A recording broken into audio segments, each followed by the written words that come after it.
కానీ గత సంవత్సర కాలంగా మనం ఓడిపోయినా ప్రజలకి కష్టం వచ్చినప్పుడు మాత్రం మనం ఇంట్లో కూర్చోలేదు. ఖమ్మంలో వరదలు వస్తే మళ్ళీ తిరిగి గుర్తొచ్చింది ఇదే పువ్వాడ అజయ్ గారు ఇంటింటికి తిరిగి మళ్ళీ ప్రభుత్వం, మరి ఇంత పెద్ద ప్రభుత్వం, ఇంతమంది మంత్రులు, 3 మంత్రులు ఉన్నారు. డిప్యూటీ సీఎంతో కలిపి ఖమ్మం జిల్లాలో 3 మంత్రులు ఉన్నారు.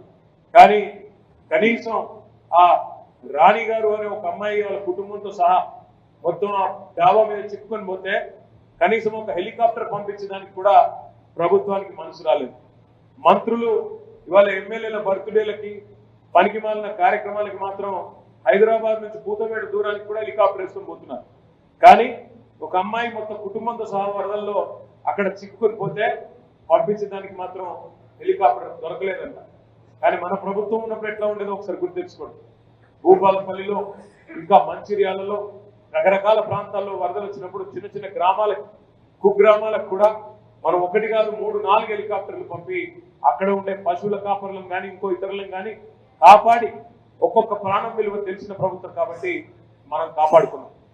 ఈ ప్రభుత్వం వచ్చిన తర్వాత మీ జిల్లా మంత్రులు ఖమ్మంలో వరదలు వస్తే వరదలన్నీ పోయినాక వచ్చినారు. ముఖ్యమంత్రి గారు కూడా ఓపెన్ టాప్ జీబెక్కి ఇట్లా ఎలక్షన్ ప్రచారం లాగా చేతులు ఊపుతూ అక్కడి నుంచి ఇక్కడ తిరిగి వెళ్ళిపోయినారు. ఆ తర్వాత వీడియోలు నేను కూడా చూసినాను. ప్రజల కామెంట్స్, ప్రజల మాటలు, ప్రజల విమర్శలు నేను కూడా చూసినాను. నిజంగా అప్పుడప్పుడు భయం వేస్తుంది చూస్తుంటే. ఆ వీడియోలు నేను జగదీశన్ అప్పుడప్పుడు చూస్తూ నవ్వుకుంటూ ఉంటాం. అసలు ఏం తిట్లవి చూస్తున్నారా? వీడియోలు వాట్సాప్లలో ఆ వీడియోలు చూస్తున్నారా? ఏం తిట్లవి? తెలుగు భాషలో అన్ని రకాల తిట్లుంటాయి, నాకు కూడా తెలియదు. ఇంకోడైతే పౌరుషం ఉన్నోడైతే ఈ పాటికి ఎక్కడో దగ్గర బకెట్లో నీళ్లు తోడుకొని అందులో దూకి చచ్చిపోతున్నాడు. కానీ రేవంత్ రెడ్డి కాబట్టి అన్ని దులుపుకొని తిరుగుతా ఉన్నాడు. అవి ఏం తిట్లు ఇక్కడ మూసీ నుంచి మొదలు పెడితే, హైడ్రా బాధితుల నుంచి మొదలు పెడితే, ఖమ్మం వరద బాధితుల నుంచి మొదలు పెడితే, రైతుల నుంచి మొదలు పెడితే, ముసలాళ్ళ నుంచి మొదలు పెడితే, ఆఖరికి నిన్న చూసిన పిల్లలు మా స్కూటీ ఏమైంది అంటూ నిన్న కాలేజీ పిల్లలు కూడా, ఆడపిల్లలు మొదలు పెట్టారు ఉద్యమం, పోస్ట్ కార్డు ఉద్యమం. అట్లా ఈ రాష్ట్రంలో ఇవాళ మోసపోయినాము అని అనుకోని వర్గం ఎవరు లేదు. పిల్లలు వాళ్ళు తిడతా ఉన్నారు, పెద్దవాళ్ళు తిడతా ఉన్నారు, రైతులు తిడతా ఉన్నారు. ప్రతి ఒక్కరు కూడా ఇవాళ అయ్యో ఎంత తప్పు జరిగిపోయింది, కేసీఆర్ గారిని కోల్పోయి ఎంత నష్టపోయినాము అనే భావనలో ఇవాళ అందరూ కూడా ఉన్నారు.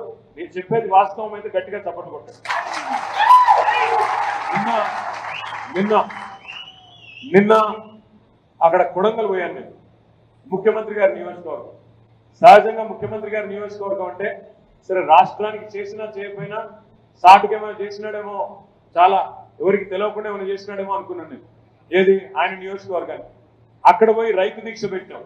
అక్కడ అడిగిన రైతుల్ని ముఖ్యమంత్రి గారు అసెంబ్లీలో నిస్సిగ్గుగా చెప్తున్నాడు, మరి అందరికి రుణమాఫీ అయిపోయింది, రైతు బంధు టకీ అని పడిపోయింది అన్నాడు, మీకేమన్నా వచ్చిందని అడిగిన. దగ్గర 20,000 మంది ఉన్నారు. వాళ్ళందరూ చేతులెత్తి ఏమీ రాలేదు. ఇక్కడ కూడా రేపటి రోజున ఖచ్చితంగా ముఖ్యమంత్రి సంగతి, కాంగ్రెస్ పార్టీ సంగతి చూస్తామని చెప్పి కొడంగల్లో కూడా నిన్న మన సోదరులు సోదరిమణులు వాళ్ళు కూడా గట్టిగా చెప్తా ఉన్నారు. అట్లే మీరు గమనిస్తే ఈ సంవత్సర కాలంలో, ఈ 14 నెలల కాలంలో ఎవరి కోసం ఈ ప్రభుత్వం పనిచేస్తుంది అంటే మీ జిల్లా మంత్రుల గురించి అయితే నేను చెప్పాల్సిన పని లేదు. మరి అరాచకం. ఒక ఆయనేమో కేవలం ఆయన కోసమే ప్రభుత్వం నడుస్తున్నట్టు కాంట్రాక్టులు మొత్తం ముఖ్యమంత్రి నియోజకవర్గంతో సహా కాంట్రాక్టులన్నీ ఆ మంత్రి గారికి. అందుకే ఆయన మంత్రి గారు కాదు, కాంట్రాక్ట్ మంత్రి గారు అని చెప్పిన నేను అక్కడ నేను కొడంగల్ పోయినప్పుడు కూడా చెప్పిన, కాంట్రాక్ట్ మంత్రి కోసం, కమిషన్ల కోసం మాత్రమే ఆయన గారు పనిచేస్తున్నారు ముఖ్యమంత్రి గారు అని అక్కడ చెప్పిన.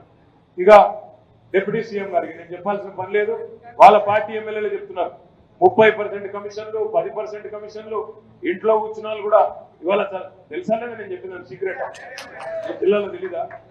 తెలుసా? వ్యవసాయ మంత్రి గారు ఆయన కూడా చూస్తున్నారు మీరు.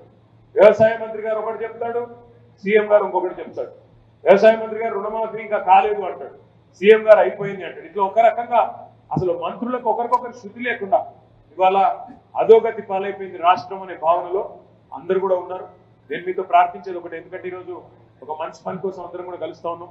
మళ్ళీ ఖమ్మంలో డీటెయిల్గా కలుసుకుందాం, మాట్లాడుకుందాం. రానున్న రోజుల్లో 15వ తారీఖు స్థానిక సంస్థలకి ప్రభుత్వం ముందుకు పోతుందని చెప్తా ఉన్నారు.